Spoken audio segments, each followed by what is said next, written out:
স্বাগত গ্লোবাল টাইমে। বিশ্বের নানা প্রান্তের খবর নিয়ে আপনাদের সঙ্গে আছি আমি নাফিসা হক। শুরুতে জানিয়ে দেব সংবাদ শিরোনাম।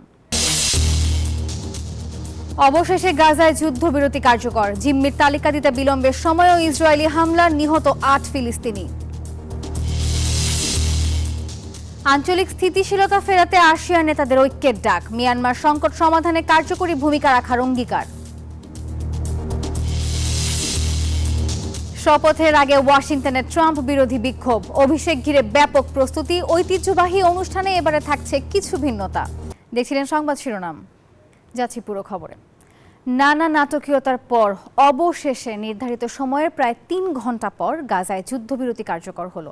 রবিবার চুক্তির আওতায় ৩ ইসরায়েলি জিম্মির তালিকা দেয়ায় যুদ্ধবিরতি কার্যকরে সায় দেন নেতানিয়াহু প্রশাসন। তবে এই বিলম্বের সময়ও হামলা চালিয়েছে ইসরায়েল, আর এতে প্রাণ গেছে অন্তত ৮ ফিলিস্তিনির। তবুও দীর্ঘ ১৫ মাস পর অবরুদ্ধ উপত্যকাটিতে যুদ্ধ থামায় খুশি গাজাবাসী। অবশেষে যুদ্ধ বিধ্বস্ত গাজায় কার্যকর হলো বহুল প্রতীক্ষিত যুদ্ধবিরতি। অথচ এর কয়েক ঘন্টা আগেও চুক্তি কার্যকরে বেঁকে বসেছিলেন ইসরায়েলি প্রধানমন্ত্রী বেনিয়ামিন নেতানিয়াহু। জিম্মির তালিকা দিতে হামাসের বিলম্বের অজুহাতে যুদ্ধবিরতি নিয়ে অনিশ্চয়তা দেখা দিয়েছিল। নেতানিয়াহু সাফ জানিয়েছিলেন, হামাস মুক্তি পেতে যাওয়া জিম্মিদের নাম না দেয়া পর্যন্ত যুদ্ধবিরতি কার্যকর হবে না। যদিও কারিগরি সমস্যার কারণে ওই তালিকা দিতে দেরি হচ্ছিল বলে দাবি হামাসের। এসব নানা নাটকীয়তার মধ্যেই রোববার নির্ধারিত সময়ের প্রায় ৩ ঘন্টা পর গাজায় যুদ্ধবিরতি কার্যকর হয়। তবে ফিলিস্তিনিদের এই সময়টাতেও চরম মাশুল গুনতে হয়েছে। গাজায় ইসরায়েলি বর্বরতায় প্রাণ দিতে হয়েছে আরও কয়েকজন নিরীহ ফিলিস্তিনির। তবুও দীর্ঘ ১৫ মাস পর গাজায় যুদ্ধবিরতি কার্যকর হয় স্বস্তি বোধ করছেন গাজাবাসী। যুদ্ধবিরতি চুক্তি অনুসারে প্রথম পর্যায়ে মোট ৩৩ জন জিম্মিকে মুক্তি দিবে হামাস। বিনিময়ে শতাধিক ফিলিস্তিনি বন্দী ইসরায়েল কারাগার থেকে মুক্তি পাবেন। যুদ্ধবিরতি চলাকালীন ইসরায়েলি বাহিনী গাজায় একটি বাফার অঞ্চলে ফিরে যাবে, আর বাস্তুচ্যুত ফিলিস্তিনিরা ফিরতে পারবে তাদের বাড়িতে। আসমাতুলি, নিউজ 24। আঞ্চলিক স্থিতিশীলতা ফেরাতে এবারে ঐক্যের ডাক দিলেন আসিয়ান নেতারা। সেই সাথে মিয়ানমার নিয়ে নতুন করে পদক্ষেপ নেওয়ার আহ্বান জানিয়েছেন তারা। সংকট নিয়ে জান্তা সরকারের উপর চাপ বাড়াতেও জোর দেন আসিয়ান নেতারা। এ সময় দক্ষিণ চীন সাগর নিয়ে উদ্বেগ প্রকাশ করেছেন তারা। ভূরাজনীতির প্রেক্ষাপটে দক্ষিণ এশিয়ার গুরুত্ব বাড়ছে। এমন অবস্থায় আসিয়ানের সভাপতির দায়িত্ব পাওয়ার পর প্রথমবার ল্যাকাউইতে জড়ো হয়েছেন আসিয়ানভুক্ত দেশগুলোর পররাষ্ট্রমন্ত্রীরা। আঞ্চলিক শান্তি আলোচনায় এবারের আয়োজন বেশ গুরুত্ব পেয়েছে। উঠে এসেছে মিয়ানমার, চীন, ফিলিপাইন্স সহ নানা ইস্যু। এ সময় মিয়ানমার সংকটের কথা তুলে ধরেন মালয়েশিয়ার পররাষ্ট্রমন্ত্রী। জানান, আঞ্চলিক স্থিতিশীলতা ফেরাতে ভূমিকা রাখতে পারে মিয়ানমারের জান্তা। আমরা আঞ্চলিক শান্তির জন্য চেষ্টা চালিয়ে যাচ্ছি।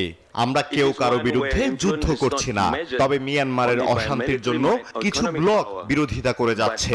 জান্তাকে আরো স্বচ্ছ হওয়া দরকার। আমরা এরই মধ্যে প্রতিনিধি পাঠিয়েছি, যা সফল হবে।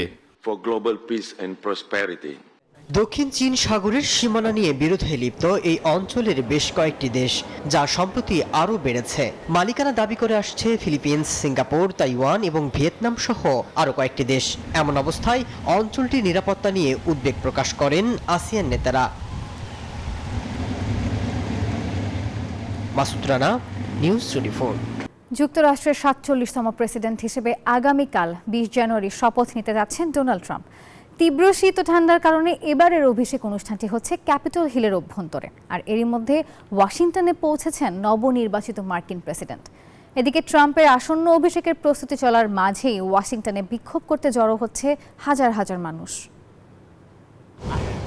৪৭তম মার্কিন প্রেসিডেন্ট হিসেবে ২০ জানুয়ারি শপথ নেবেন ডোনাল্ড ট্রাম্প। তবে তীব্র শীত ও ঠান্ডার কারণে এবার ক্যাপিটল হিলের অভ্যন্তরে হচ্ছে অভিষেক অনুষ্ঠান। ৪ দশকের মধ্যে এবারই প্রথম প্রেসিডেন্টের অভিষেক হচ্ছে ইনডোরে। শনিবার ওয়াশিংটন ডিসিতে পৌঁছান ট্রাম্প। সোমবার মার্কিন স্থানীয় সময় দুপুর ১২টায় শপথ গ্রহণ করবেন তিনি। ক্যাপিটলের রোটুন্ডার ভেতরে দেবেন উদ্বোধনী ভাষণ। এদিকে ট্রাম্পের আসন্ন অভিষেকের প্রস্তুতি চলার মাঝেই হাজারো মানুষ জড়ো হচ্ছে বিক্ষোভে, যাদের বেশিরভাগই নারী। কেবল ওয়াশিংটনেই নয়, পুরো দেশ জুড়ে রয়েছে এমন বিক্ষোভের পরিকল্পনা। মূলত জলবায়ু সংকট, অভিবাসন, নারী অধিকার সহ আরও নানা বিভিন্ন প্রতিবাদ জানাতে এই বিক্ষোভের আয়োজন করা হয়েছে। Desk report, news 24। দ্বিতীয় দফায় যুক্তরাষ্ট্রের প্রেসিডেন্ট হিসেবে শপথ নিতে যাচ্ছেন ডোনাল্ড ট্রাম্প। সোমবার ওয়াশিংটনের ক্যাপিটল হিলে এক বর্ণাঢ্য আয়োজনে ফের সূচনা হবে ট্রাম্প যুগের। 40 বছরের মধ্যে প্রথমবারের মতো এবারই অনুষ্ঠানটি হতে যাচ্ছে ইনডোরে। 20 জানুয়ারি জাঁকজমক অনুষ্ঠানের মধ্য দিয়ে দ্বিতীয়বারের মতো মার্কিন ওভাল অফিসের দায়িত্ব নেবেন ডোনাল্ড ট্রাম্প। রীতি মেনে ওই দিন ক্যাপিটল হিলে যুক্তরাষ্ট্রের প্রেসিডেন্ট হিসেবে শপথ নেবেন তিনি। তার সাথে শপথ নেবেন ভাইস প্রেসিডেন্ট জেডি ভ্যান্সও। শপথ গ্রহণের দিন তীব্র ঠান্ডা ও বাতাসের পূর্বাভাস দিয়েছে মার্কিন আবহাওয়া বিভাগ। তাই এবার ক্যাপিটল হিলের কংগ্রেস ভবনের একটি হলরুমে হবে মূল আনুষ্ঠানিকতা। সেখানেই শপথ গ্রহণ ও উদ্বোধনী ভাষণ দেবেন ট্রাম্প। ট্রাম্পের অভিষেক উপলক্ষে প্যারেড হবে ইনডোরে। ক্যাপিটাল ওয়ান এরেনায় হবে এই আয়োজন। শপথ গ্রহণ অনুষ্ঠান নির্বিঘ্ন রাখতে মোতায়েন করা হয়েছে 25,000 নিরাপত্তা রক্ষী। গুরুত্বপূর্ণ বিভিন্ন পয়েন্টে বসানো হয়েছে চেকপোস্ট। 30 মাইল এলাকা যুক্তরাষ্ট্রে ক্ষমতার পালা বদলে বিপাকে পড়বেন দেশটিতে বসবাসরত অবৈধ অভিবাসীরা। প্রেসিডেন্ট হিসেবে দায়িত্ব নেওয়ার পর প্রথম দিন থেকেই অভিবাসীদের বিরুদ্ধে অভিযান শুরু করতে পারেন ডোনাল্ড ট্রাম্প। দেশ জুড়ে গণহারে অবৈধ অভিবাসীদের গ্রেপ্তার করবে অভিবাসন কর্তৃপক্ষ, এমন ইঙ্গিত দিচ্ছে তার প্রশাসন। এমন অবস্থায় উদ্বেগে রয়েছে দেশটির অবৈধ অভিবাসীরা।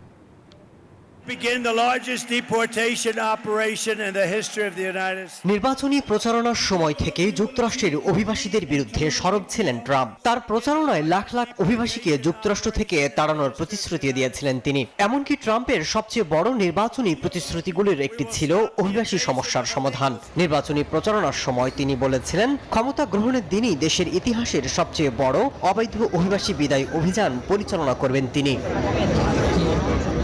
ট্রাম্প তার নতুন মেয়াদের প্রথম দিন থেকে যেসব কর্মসূচি গ্রহণের প্রতিশ্রুতি দিয়েছেন তার মধ্যে গণবিতরণের কর্মসূচি রয়েছে। সোমবার হোয়াইট হাউসের পালাবদলের পরদিন থেকেই শিকাগোতে অবৈধ অভিবাসীদের বিরুদ্ধে অভিযান চালানোর পরিকল্পনা করছেন সংশ্লিষ্ট ব্যক্তিরা। এমন অবস্থায় অভিবাসীদের মাঝে বাড়ছে উদ্বেগ। সত্যি আমরা ভয়ে রয়েছি, এটি কখন শুরু করবে। ট্রাম্প যে এটি করবে আমরা জানতাম, তবে আমাদের এক থাকতে হবে, আমাদের হাতিয়ার ঐক্য। এদিকে মানবিক বিবেচনায় অনেকে আবেদনের জন্য ভিড় করছেন, যাদের বেশিরভাগ ট্রাম্পের এমন পদক্ষেপে হতাশা প্রকাশ করেছেন। ট্রাম্প যদি এই পদক্ষেপ বন্ধ করেন তবে তাকেই এর সমাধানের পথ বের করতে হবে, কারণ আমাদের কোথাও যাওয়ার স্থান নাই। এদিকে ট্রাম্পের অভিষেকের আগে বিদেশি শিক্ষার্থী এবং কর্মীদের নিজ নিজ ক্যাম্পাসে ফিরে আসার পরামর্শ দিয়েছে মার্কিন বিশ্ববিদ্যালয়গুলো। মাসুদ রানা, নিউজ 24। নাইজেরিয়ার উত্তরাঞ্চলে একটি পেট্রোল ট্যাঙ্কার ট্রাক উল্টে বিস্ফোরণে অন্তত 77 জন নিহত হয়েছেন, আহত হয়েছেন আরও অনেকেই। শনিবার দেশটির রাজধানী আবুজা থেকে উত্তরাঞ্চলীয় শহর কাদুনার মধ্যে সংযোগকারী সড়কের ডিক্কো এলাকায় এই দুর্ঘটনাটি ঘটে। সকাল 10টার দিকে ওই ট্যাঙ্কার দুর্ঘটনার কবলে পড়ে। সেটিতে 60,000 লিটার পেট্রোল ছিল। দুর্ঘটনার পর ট্যাঙ্কারটি থেকে লোকজন জ্বালানি সংগ্রহের সময় বিস্ফোরণ ঘটে, আর ঘটনাস্থলেই হতাহত হন বহু মানুষ। উত্তর আফ্রিকার সবচেয়ে বেশি জনবহুল দেশ হলো নাইজেরিয়া। এর আগে গেল অক্টোবরে দেশটির জিগাওয়া রাজ্যে একই ধরনের একটি ঘটনায় 170 জনের বেশি মানুষের প্রাণহানি হয়েছিল।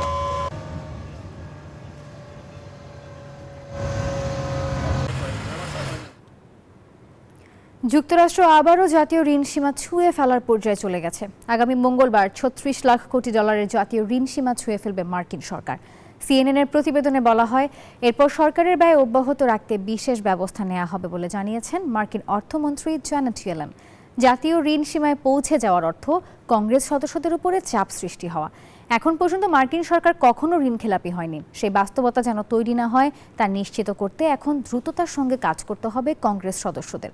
যুক্তরাষ্ট্র ঋণখেলাপি হলে বৈশ্বিক আর্থিক ব্যবস্থা রীতিমতো ওলটপালট হয়ে যাবে, এমনটাই মন্তব্য করেছেন মার্কিন অর্থমন্ত্রী।